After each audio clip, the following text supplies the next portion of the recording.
On December 1st, 2018, 21-year-old Grace Amy Rose Millane, who was traveling around the world, disappeared without a trace after arriving in New Zealand. During the search for her, the only lead law enforcement had was several hours of footage from internal and external surveillance cameras around the city, which were expected to provide answers to all their questions.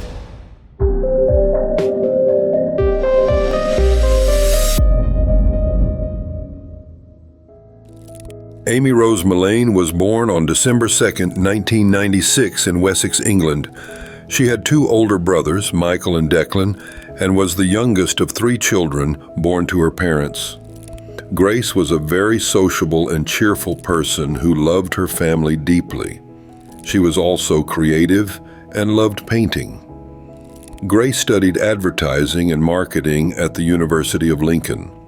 She successfully graduated and before moving on to the next stage of her life decided to use her savings to travel around the world for a year as she loved adventures very much. Everyone described Grace as a very kind and caring young woman. Before leaving for her trip, she cut her long hair and donated it to the Little Princess Trust to help make wigs for children suffering from cancer. In October 2018, Grace left her family and set off on her journey. The adventure-loving graduate joined other travelers along the way and spent 6 weeks in Peru. During her travels, Grace often shared her experiences and impressions with her family and friends through social media. On November 19th, Grace traveled alone from Peru to New Zealand and arrived in Auckland 11 days later. She checked into a hostel located on Queen Street, where she shared a room with several other travelers. On Saturday evening, December 1st, Grace left the hostel and headed to the city center, where she was supposed to meet a man she had met on the social network Tinder. At first, Grace was hesitant to meet someone she had met on social media, but after several weeks of messaging, they finally agreed to meet in the city center for a drink and a chat. After the meeting, Grace was impressed by the stranger. Grace sent a message to her friend Amina, telling her that she liked the new acquaintance and felt comfortable with him. She also said that her new acquaintance was a well-established and mature person who worked as an oil production manager and was living in a hotel. On the next day, December 2nd, it was Grace's birthday. She turned 22. Her family and friends sent her numerous messages and congratulations through social media, but Grace did not respond to anyone. When her family tried to contact her by phone, they found that it was turned off. Grace's brother Declan became very worried. If until then, the young woman had been sharing countless details and photos of her trip every minute with her friends on social media, her sudden disappearance on her birthday was very strange and suspicious.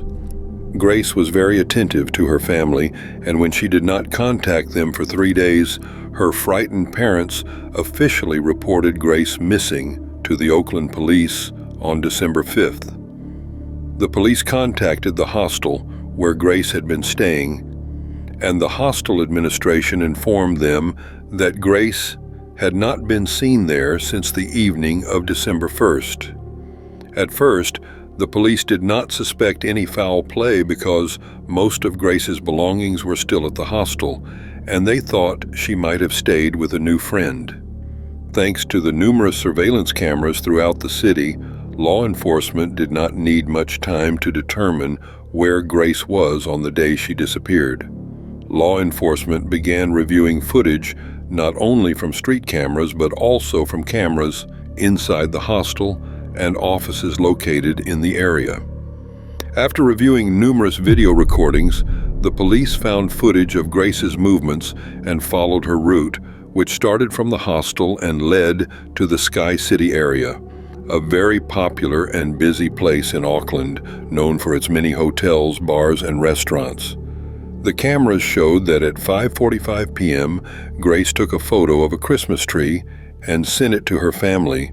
Then footage showed her meeting a young man. To find out who this unknown man was, timely identification was necessary.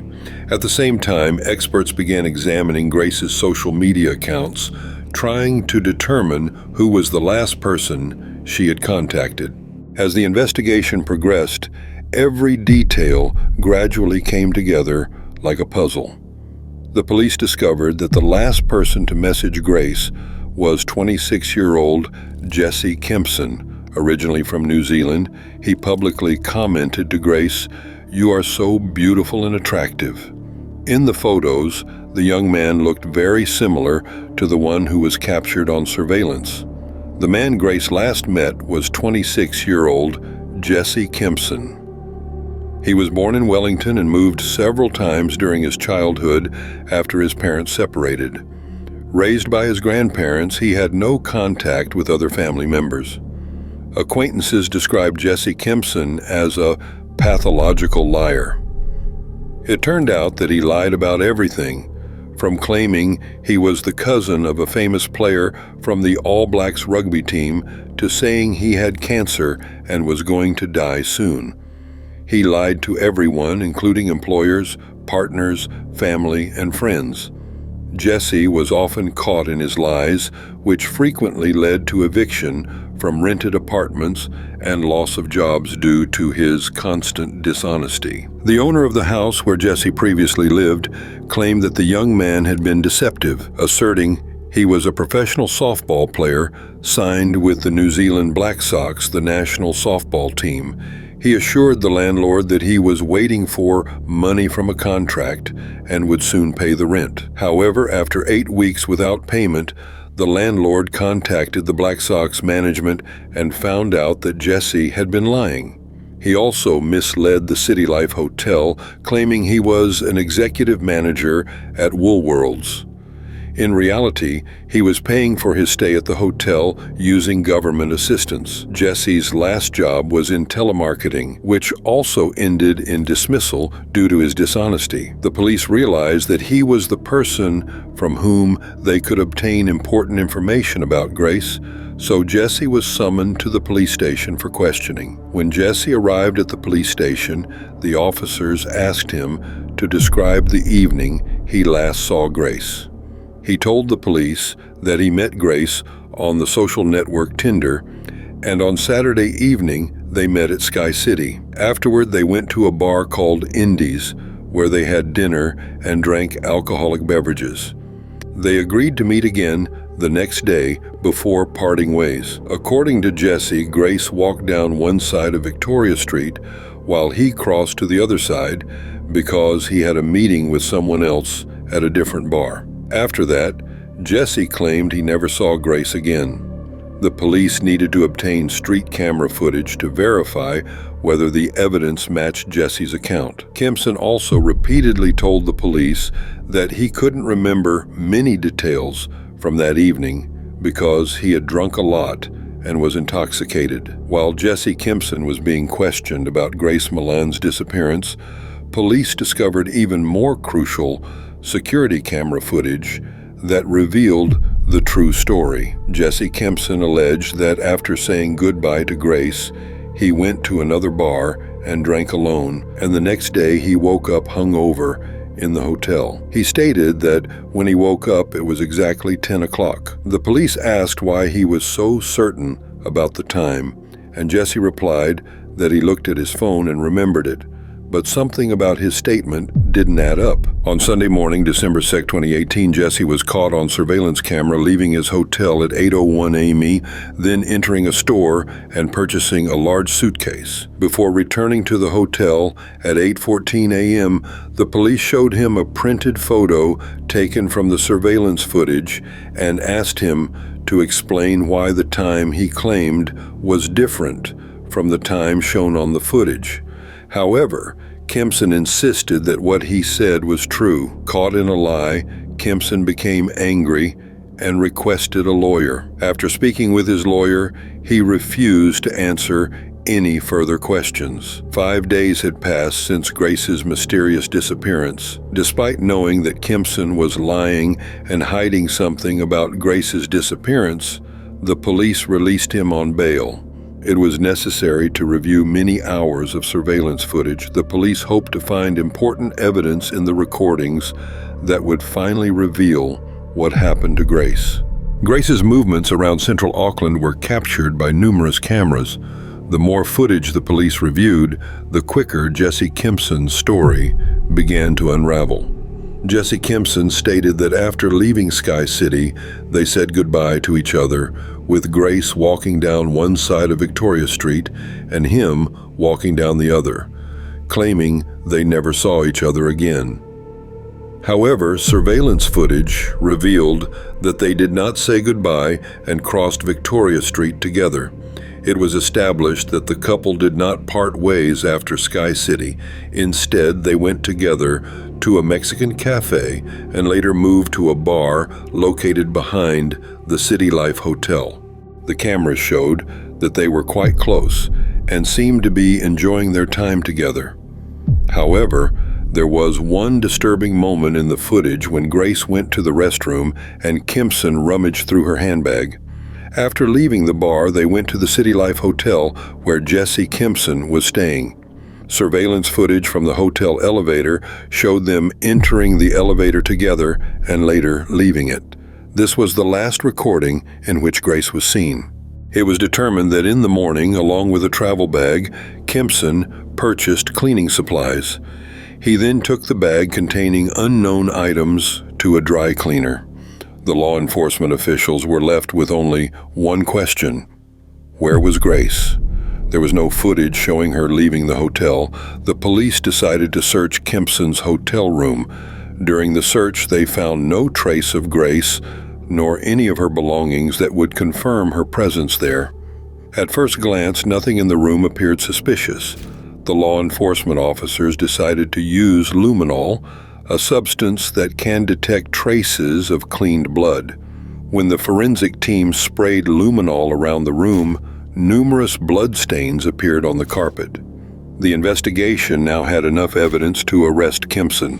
During the interrogation, Jesse Kempson gave a version that was radically different from his initial statement. He confirmed that they went to the hotel room together that night where they had sex. Jesse said that Grace talked to him about her sexual fantasies and the movie 50 Shades of Grey. He then asked if he could blindfold her. Kempson insisted to the police that it wasn't his idea but Grace's, and that he was simply doing what she had asked. Kempson said that Gracie asked him to hold her hands tightly around his throat during sex. He tried to convince the police officer that something unexpected had happened during such rough sex. Kempson tried his best to blame Grace, but Kempson's story became less believable, especially after he told how he discovered Grace was dead. Kempson claimed that after sex, he went to take a shower, but fell asleep while showering. When he woke up and returned to the room, he discovered that Grace was dead. Because of this, he panicked, placed her body in a suitcase, and took it away to bury it. Despite telling his version of events, Kempson continued to deny murdering Grace. Experts explained that it is impossible to strangle someone without the process taking a significant amount of time, making it unlikely to be accidental. As a result, the theory that Grace died from rough sex was ruled out. Based on the available evidence, experts concluded that this was a case of murder, not an accident. Kempson stubbornly tried to prove that it was Grace who had asked him to do it. During questioning, Kempson was asked why he didn't call emergency services. He replied that he had dialed the number, but then realized that the dead girl was in his room, which made him afraid of the consequences. As a result, he didn't press the call button. Analysis of Kempson's phone revealed even more shocking details. It was discovered that after Grace's murder, he searched pornographic websites online and then began looking up how to dispose of a body. One of the options the suspect considered was burning the body. He also searched online for information about whether birds of prey exist in New Zealand, bizarre methods he explored in an attempt to cover up the crime. Police discovered a photo on Kempson's phone that showed Grace's naked body after her death. They also found that using the same social media media platform through which he had met Grace, he had arranged a date with another woman shortly after the murder. Police discovered a photo on Kempson's phone that showed Grace's naked body after her death. They also found that using the same social media platform through which he had met Grace, he had arranged a date with another woman shortly after the murder. The police questioned a girl who met Jesse after Grace's murder. She said that during the date, Jesse brought up uncomfortable topics for her, such as burying corpses and law enforcement. Because of this, she felt uneasy and refused Jesse's offer to drive her home, choosing instead to go home on her own. When the law enforcement fully analyzed the extracted surveillance footage, the police were finally able to see the complete picture of the committed murder. The footage showed how Kempson bought cleaning supplies and a new decoy suitcase. Then, on December 2nd at 10:25 a.m., Kempson called a taxi to pick up the rental car and return to his apartment where the girl's body was. Later, at 3:57 p.m., he went on a date with another woman at a bar near the hotel. At 9:00 p.m., Kempson rented a steam cleaner and returned to the apartment. At 9:30 p.m., Kempson was recorded on the elevator leaving the hotel with suitcases. According to the police, Grace's body was placed inside that very suitcase, which Kempson then put in the trunk of the rented car. The next morning, on December 3rd at 6:50 a.m., Kempson entered a Technic store located 25 kilometers northwest of Auckland, bought a shovel, and headed off the road into the woods to bury Grace's body, which was inside the suitcase. About 2.5 hours after burying Grace's body, Kempson returned to the hotel and carried a black garbage bag into the elevator. He then walked about 1 kilometer from the City Life Hotel and threw the items he had taken from the room into a trash container. It was likely Grace's clothes, phone, and other items that the police couldn't find. He then took the rental car to a car wash, washed it inside and out, and threw away the shovel. Considering what Jesse Kempson told the authorities, the police didn't take long to find Grace's body. They discovered it in the mountains near the Waiukari Reservoir, about 25 kilometers from Auckland. The autopsy confirmed that Grace died from asphyxiation. The bruises on her hands and chest indicated that she was being held down, which would have required significant force. The strangulation lasted for about 4 to 5 minutes. After the crime scene was fully reconstructed, Jesse Kempson was officially charged with the murder of Grace Millane. 6 days after Grace's funeral, Jesse appeared in court but pleaded not guilty. During the 3 weeks of his trial, Jesse mostly sat with a blank expression, showing no emotions. From time to time, he would look through documents and hold his head in his hands. The defense argued that Grace's death was caused by a consensual, rough sexual act, that Grace had engaged in similar sexual encounters before meeting Jesse, and that her death was merely the result of a tragic sexual accident. The defense attorney for the accused tried to convince the court that after the tragedy, Jesse panicked, and that was the reason he decided to hide Grace's body. The prosecution, however, took a different stance. They argued that Jesse was not panicked at all, and that everything had been premeditated. According to the prosecution, Jesse calmly set about covering his tracks and weaving a labyrinth of lies. Ultimately, after a 5-hour final hearing on December 22nd, 2019, Jesse Kempson was found guilty of the murder of Grace Millane. He was sentenced to life imprisonment with the right to apply for parole granted only after serving 17 years. After Jesse was found guilty of murder in this high-profile trial, he faced 2 more trials. These proceedings took place the following year and were conducted without a jury. The trials were scheduled after 2 women reported to the police. One of them spoke in detail about physical, sexual, emotional, and financial abuse at the hands of Jesse. She told the court how he held a knife to her throat, tried to strangle her, and forced her to have sex with him. At the same time, he was extorting money from her. In this case, Jesse was sentenced to 7 years and 6 months in prison. Another charge was brought against Jesse based on the testimony of a young British tourist. The woman claimed that Jesse had raped her 8 months before Grace's murder and had threatened to kill her family if she spoke out. For this, Jesse was sentenced to an additional 3.5 years in prison. He is now serving a life sentence.